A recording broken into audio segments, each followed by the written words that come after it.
Olá, tudo bem? Vamos ao nosso segundo vídeo a respeito das características em comum da CBS e da IBS. Então, voltando, ambas não integram a própria base de cálculo.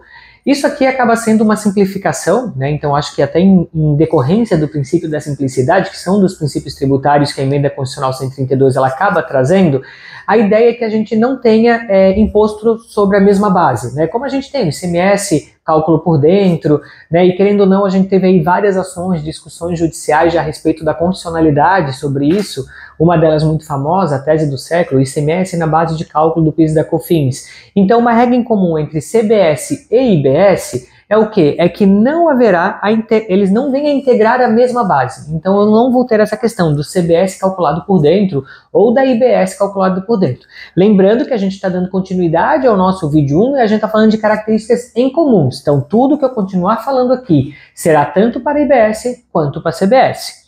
Outro ponto, a respeito de benefícios fiscais. Gente, não teremos benefícios fiscais para a CBS e nem para a IBS. Além daqueles que já estão previstos, aquelas reduções que a gente vai ter para o agro e tudo mais, que já são as reduções previstas, por lei complementar e tudo mais, então a gente não vai ter benefício fiscal. Um Estado não vai poder, de uma forma deliberada, conceder um benefício fiscal para reduzir a carga tributária da IBS, Outro ponto, exportação.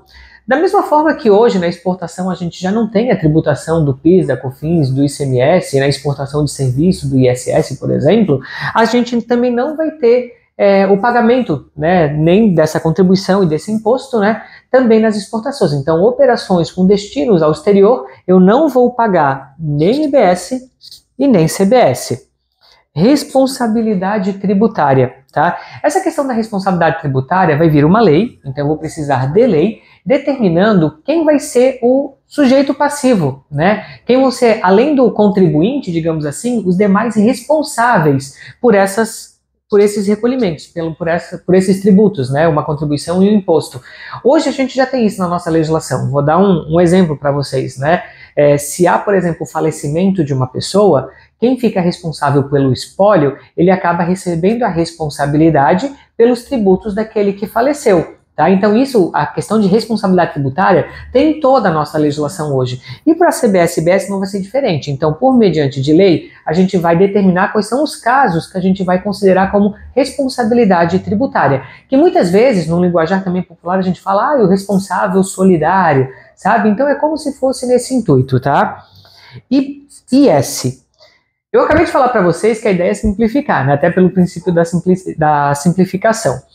E que a CBS e a IBS não integram as suas próprias bases. Só que isso não vale para o imposto seletivo, O imposto seletivo, quando houver, lembrando que o imposto seletivo vai ser para produtos muito específicos, não vai ser para todas as operações, então quando ele houver, ele entra na base de cálculo tanto da CBS quanto do IBS. Então eu vou ter, sim, esse tributo na base de cálculo dessa contribuição e desse tributo quando na operação ele houver. Então vou tentar dar um exemplo aqui para vocês, Gente, nesse exemplo aqui, as alíquotas, lembrando bem, elas são hipotéticas, porque até o momento da gravação deste vídeo a gente não tem a definição das alíquotas ainda. Então só supus aqui algumas alíquotas, Um produto de R$1.000, com uma CBS de 5%, um IBS de 20% e um IS de 5%. Então, nessa operação aqui, eu tenho um imposto seletivo.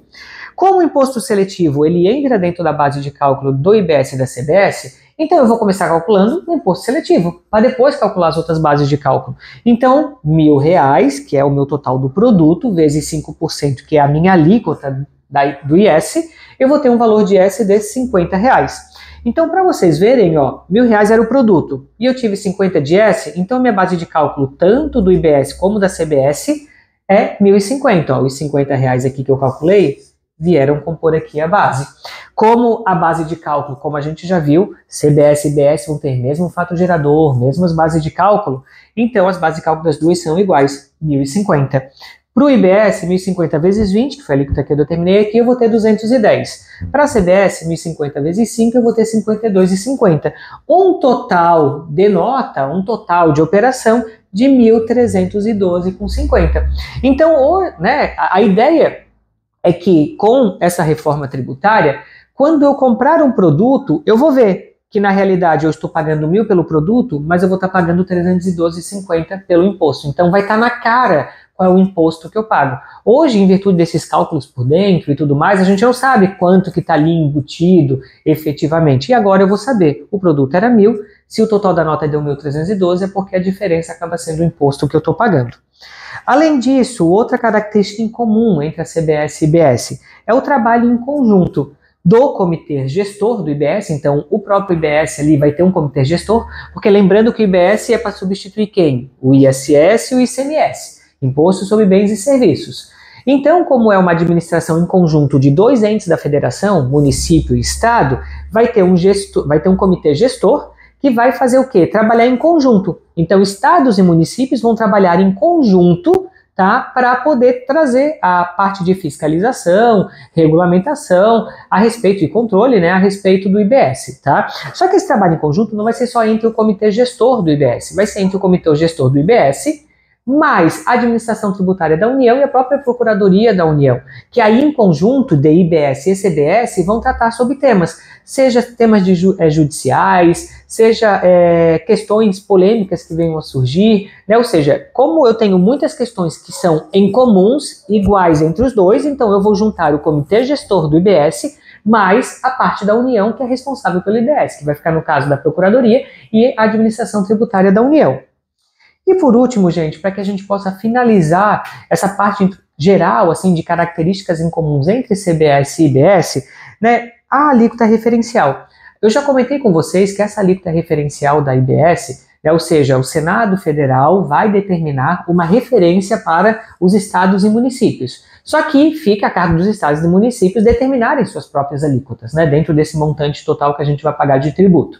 Caso o estado ou município não se pronuncie, vai valer a alíquota referencial. Essa alíquota referencial, ela sempre vai ter vigência, tá, no ano calendário subsequente à sua publicação.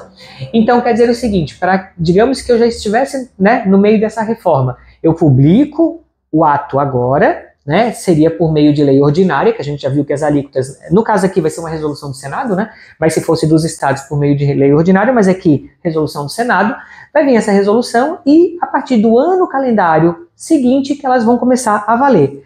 Contudo, diferente hoje de muitos tributos, como a gente tem o próprio ICMS, que respeita a noventena, ou seja, eu ter a vigência, né, a eficácia da lei a partir de 90 dias da sua publicação, nesse caso da alíquota referencial, não vou respeitar o princípio da noventena.